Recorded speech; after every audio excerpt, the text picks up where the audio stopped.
1919 में हुए अमृतसर के जलियांवाला बाग नरसंहार ने देश के नवयुवकों को उद्वेलित कर दिया।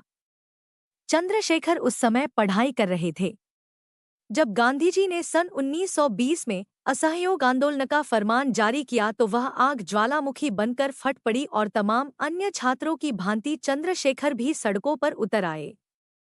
अपने विद्यालय के छात्रों के जत्थे के साथ इस आंदोलन में भाग लेने पर वे पहली बार गिरफ्तार हुए और उन्हें 15 बेतों की सजा मिली। इस घटना का उल्लेख पम शून्य जवाहरलाल नेहरू ने कायदा तोड़ने वाले एक छोटे से लड़के की कहानी के रूप में किया है। ऐसे ही कायदे कानून तोड़ने के लिए एक छोटे से लड़के को, जिसकी उम्र 14 या 15 साल की थी और जो अपने को आजाद कहता था, बेंत की सजा दी गई। उसे नंगा किया गया और बेंत की टिकटी से बांध दिया गया। बेत एक एक कर उस पर पड़ते और उसकी चमड़ी उधेड़ डालते पर वह हर बेत के साथ चिल्लाता, भारत माता की जय। वह लड़का तब तक यही नारा लगाता रहा जब तक कि वह बेहोश न हो गया। बाद में वही लड़का उत्तर भारत के क्रांतिकारी कार्यों के दल का एक बड़ा नेता बना। चंद्रशेखर आजाद ने एक निर्धारित समय के लिए झांसी को अपना गढ़ बना लिया।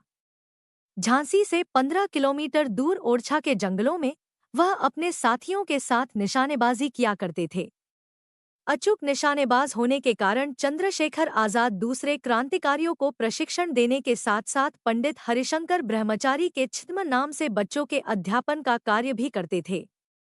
वह धिमारपुर गांव में अपने इसी छद्म नाम से स्थानीय लोगों के बीच बहुत लोकप्रिय हो गए थे। झांसी में रहते हुए चंद्रशेखर आजाद ने गाड़ी चलानी भी सीख ली थी।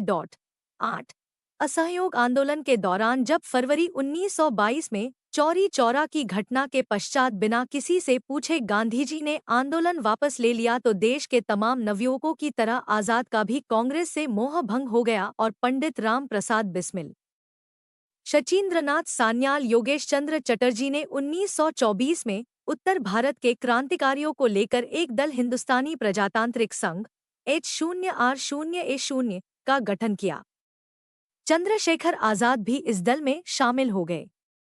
इस संगठन ने जब गांव के अमीर घरों में डकैतियां डाली ताकि दल के लिए धन जुटाने की व्यवस्था हो सके तो यह तय किया गया कि किसी भी औरत के ऊपर हाथ नहीं उठाया। एक गांव में राम प्रसाद बिस्मिल के नेतृत्व में डाली गई डकैती में जब एक औरत ने आजाद का पिस्तौल छीन लिया तो अपने बलशाली शरीर के बावजूद आजाद ने अपने उसूलों के कारण उस पर हाथ नहीं उठाया। इस डकैती में क्रांतिकारी दल के 8 सदस्यों पर, जिसमें आजाद और बिस्मिल भी शामिल थे, पूरे गांव ने हमला कर दिया। बिस्मिल ने मकान के अंदर घुसकर उस औरत के कसकर चांटा मारा, पिस्तौल वापस छीनी और आजाद को डांटते हुए खींचकर बाहर लाए।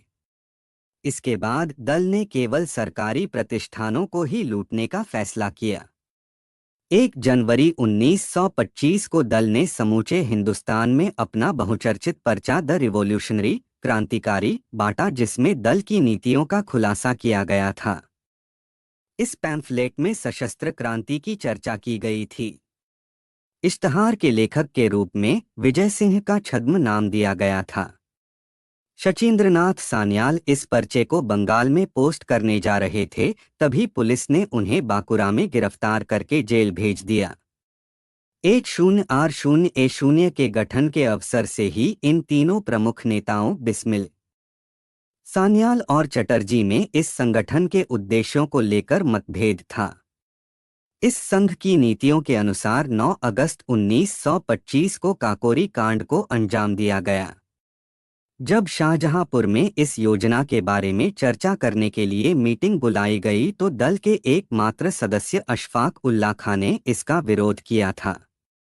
उनका तर्क था कि इससे प्रशासन उनके दल को जड़ से उखाड़ने पर तुल जाएगा, और ऐसा ही हुआ भी। अंग्रेज चंद्रशेखर आजाद को तो पकड़ नहीं सके, पर अन्य सर्वोच्च कार्यकर्ताओं पंडित राम प्रसाद बिस्मिल, अशफाक उल्लाह खां एवं ठाकुर रोशन सिंह को 19 दिसंबर 1927 तथा उससे 2 दिन पूर्व राजेंद्रनाथ लाहिड़ी को 17 दिसंबर 1927 को फांसी पर लटकाकर मार दिया गया। सभी प्रमुख कार्यकर्ताओं के पकड़े जाने से इस मुकदमे के दौरान दल पाए निष्क्रिय ही रहा।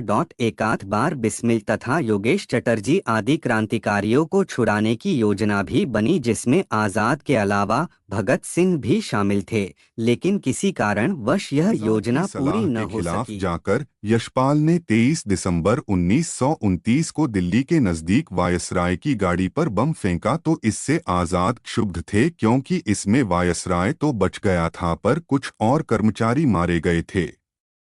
आजाद को 28 मई 1930 को भगवती चरण वोहरा की बम परीक्षण में हुई शहादत से भी गहरा आघात लगा था। इसके कारण भगत सिंह को जेल से छुड़ाने की योजना भी खटाई में पड़ गई थी।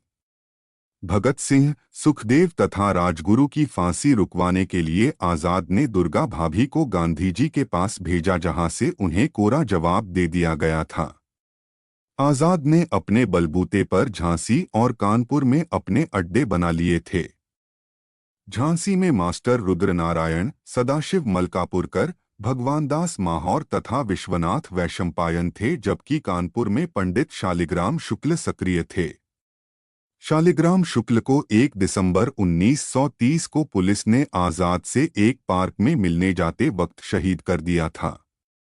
H0S0R0A0 द्वारा किए गए सैंडर्स वध और दिल्ली असेंबली बम कांड में फांसी की सजा पाए 3 अभियुक्तों भगत सिंह, राजगुरु व सुखदेव ने अपील करने से साफ मना कर ही दिया था। अन्य सजायाफ्ता अभियुक्तों में से सिर्फ 3 ने ही प्रिवी काउंसिल में अपील की। 11 फरवरी 1931 को लंदन की प्रिवी काउंसिल में अपील की सुनवाई हुई। इन अभियुक्तों की ओर से एडवोकेट प्रिंट ने बहस की अनुमति मांगी थी, किंतु उन्हें अनुमति नहीं मिली और बहस सुने बिना ही अपील खारिज कर दी गई। चंद्रशेखर आजाद ने मृत्यु दंड पाए तीनों प्रमुख क्रांतिकारियों की सजा कम कराने का काफी प्रयास किया। वे उत्तर प्रदेश की हरदोई जेल में जाकर गणेश शंकर विद्यार्थी से मिले। विद्यार्थी से परामर्श कर वे इलाहाबाद गए और 20 फरवरी को जवाहरलाल नेहरू से उनके निवास आनंद भवन में भेंट की। आजाद ने पंडित नेहरू से यह आग्रह किया कि वे गांधी जी पर लॉर्ड इरविन से इन तीनों की फांसी को उम्र कैद में बदलवाने के लिए जोर डालें। अल्फ्रेड पार्क में अपने एक मित्र सुखदेव राज से मंत्रणा कर ही रहे थे, तभी C0I0D0 का S0S0P0 बाबर जीप से वहां आ पहुंचा। उसके पीछे पीछे भारी संख्या में कर्नलगंज थाने से पुलिस भी आ गई। दोनों ओर से हुई भयंकर गोलीबारी में आजाद ने 3 पुलिस कर्मियों को मौत के घाट उतार दिया और कई अंग्रेज लोग उस सैनिक स्थान घायल की हो गए। माटी को कपड़ों में, शीशियों में भरकर ले जाने लगे। समूचे शहर में आजाद के बलिदान की खबर से जबरदस्त तनाव हो गया। शाम होते होते सरकारी प्रतिष्ठानों पर हमले होने लगे। लोग सड़कों पर आ गए। आजाद प्रखर देशभक्त थे। काकोरी कांड में फरार होने के बाद से ही उन्होंने छिपने के लिए साधु का वेश बनाना बखूबी सीख लिया था और इसका उपयोग उन्होंने कई बार किया। एक बार वे दल के लिए धन जुटाने हेतु गाजीपुर के एक मरणासन्न साधु के पास चेला बनकर भी रहे, ताकि उसके मरने के बाद मठ की संपत्ति उनके हाथ लग जाए। परंतु वहां जाकर जब उन्हें पता चला कि साधु उनके पहुंचने के पश्चात मरणासन्न नहीं रहा अपितु और अधिक हट्टा कट्टा होने लगा, तो वे वापस आ गए। प्राय सभी क्रांतिकारी उन दिनों रूस की क्रांतिकारी कहानियों से अत्यधिक प्रभावित थे। आजाद भी थे, लेकिन वे खुद पढ़ने के बजाय दूसरों से सुनने में ज्यादा आनंदित होते थे। एक बार दल के गठन के लिए बंबई गए तो वहां उन्होंने कई फिल्में भी देखीं। उस समय मूक फिल्मों का ही प्रचलन था, अतः वे फिल्मों के प्रति विशेष आकर्षित नहीं हुए। चंद्रशेखर आजाद ने वीरता की नई परिभाषा लिखी थी। उनके बलिदान के बाद उनके द्वारा प्रारंभ किया गया आंदोलन और तेज हो गया।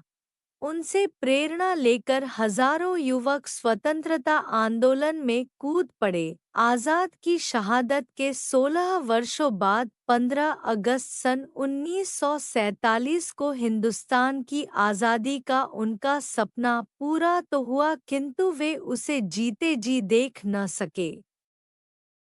सभी उन्हें पंडित जी ही कहकर 23 संबोधित जुलाई को किया भारत करते के थे। एक ऐसे महान देशभक्त को याद किया जाता है जिसे अंग्रेजों कभी भी कैद ना कर सके। जब सन 1922 में गांधी जी द्वारा असहयोग आंदोलन को अचानक बंद कर देने के कारण युवा आंदोलनकारियों की विचारधारा में बदलाव आया और वे क्रांतिकारी गतिविधियों से जुड़कर हिंदुस्तान रिपब्लिकन एसोसिएशन के सक्रिय सदस्य बन गए।